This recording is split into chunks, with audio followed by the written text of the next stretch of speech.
नमस्कार, हिमाचल बुलेटिन में आपका स्वागत है। पेश है आज के समाचार। मुख्यमंत्री श्री जयराम ठाकुर ने आज शिमला में मीडिया के प्रतिनिधियों से बातचीत करते हुए कहा कि इस वर्ष सर्दी के मौसम में भारी बर्फबारी के बावजूद राज्य सरकार ने इससे प्रभावित क्षेत्रों में रिकॉर्ड समय में विद्युत और पानी की आपूर्ति बहाल की है। उन्होंने कहा कि वाहनों का सुचारू संचालन सुनिश्चित करने के लिए बर्फबारी से प्रभावित क्षेत्रों में पर्याप्त संख्या में मशीनरी और लोग तैनात किए गए हैं।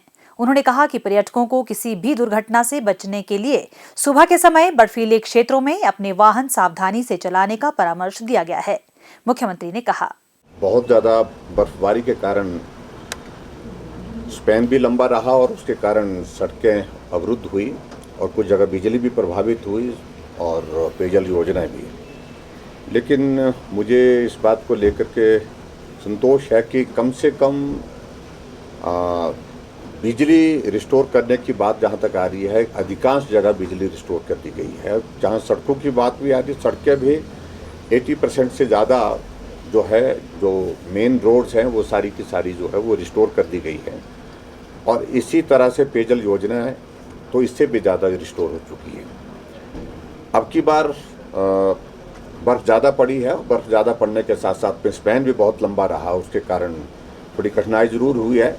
लेकिन डिस्ट्रिक्ट एडमिनिस्ट्रेशन ने भी बहुत अच्छा कोऑर्डिनेशन के साथ काम किया। पीडब्ल्यूडी डिपार्टमेंट, इलेक्ट्रिसिटी बोर्ड और उसके साथ साथ में आईपीएस डिपार्टमेंट ने अच्छी तरह से काम किया है। बहुत ज़्यादा फिर भी उसके बावजूद भी जहां शिमला में इतनी बर्फबारी पड़ती तो शिमला में भी 2-2, 3-3 दिन कई बार बिजली चले जाती थी, लेकिन नहीं गई। तो ऐसे में मैं कह सकता हूँ कि कोशिश हुई है। हमारा एडमिनिस्ट्रेशन तैयार था, हमारे अधिकारी कर्मचारी भी तैयार थे। मुख्यमंत्री श्री जयराम ठाकुर के कुशल नेतृत्व में प्रदेश सरकार ने पिछले 4 वर्षों के दौरान अनेक नई योजनाएं एवं कार्यक्रम आरंभ किए हैं ताकि प्रदेशवासियों का व्यापक कल्याण सुनिश्चित किया जा सके। वृद्धजनों को बेहतर आर्थिक सुरक्षा प्रदान करने के लिए सरकार ने बिना आय सीमा के सामाजिक सुरक्षा पेंशन प्राप्त करने की आयु सीमा को 80 वर्ष से घटाकर 70 वर्ष किया है। राज्य में 6,35,000 लाभार्थियों को सामाजिक सुरक्षा पेंशन प्रदान की जा रही है। पेश है एक रिपोर्ट।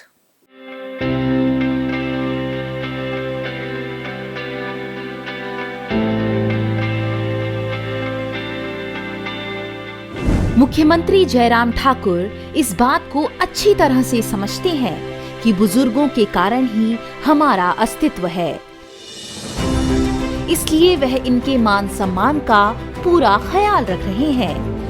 तभी तो उन्होंने मुख्यमंत्री बनने पर पहला फैसला बुजुर्गों के हित में लिया। इसमें उन्होंने सामाजिक सुरक्षा पेंशन की पात्रता की आयु 80 वर्ष से घटाकर 70 वर्ष कर दी। इसमें आय की कोई सीमा नहीं रखी गई। हिमाचल की करीब 90% आबादी गांव में रहती है। गांव में पले बड़े जयराम ठाकुर यह भली भांति समझते थे कि वृद्धा पेंशन के रूप में 750 रुपए की रकम गुजर बसर के लिए पर्याप्त नहीं है। इसलिए उन्होंने पेंशन की राशि को 2 गुना बढ़ाकर 1500 रुपए कर दिया। वित्त वर्ष 2017-18 में राज्य में 4,13,000 बुजुर्ग, विधवा, परित्यक्त, बेसहारा महिलाएं, दिव्यांगजन, ट्रांसजेंडर व कुष्ठ रोगी सामाजिक सुरक्षा पेंशन प्राप्त कर रहे थे। तब इस योजना में सालाना 410 करोड़ रुपए व्यय किए जा रहे थे।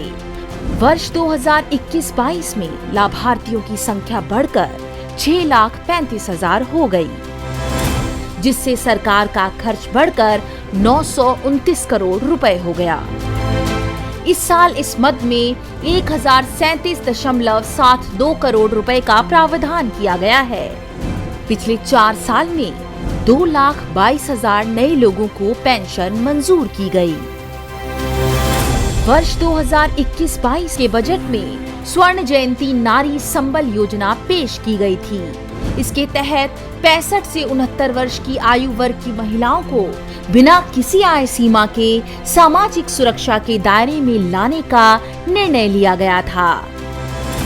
स्वर्ण जयंती नारी संबल योजना में करीब 44,000 पात्र महिलाओं को 1,000 रुपए प्रति माह पेंशन प्रदान की जा रही है।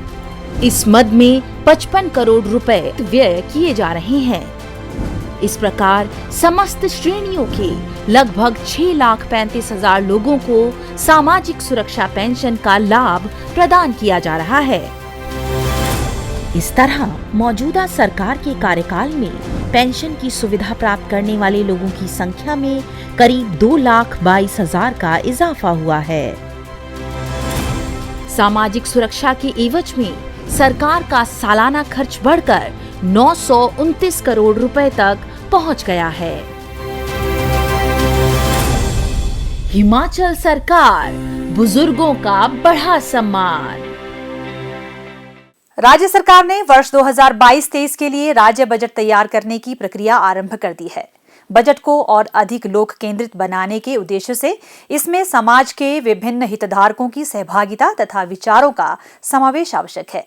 इसीलिए सरकार ने आम जनता, उद्योगों, व्यापारिक तथा कृषक संगठनों से बजट के लिए सुझाव आमंत्रित किए हैं। बजट के लिए सुझाव 15 फरवरी 2022 तक budgetidea.hp@gmail.com पर ईमेल किए जा सकते हैं।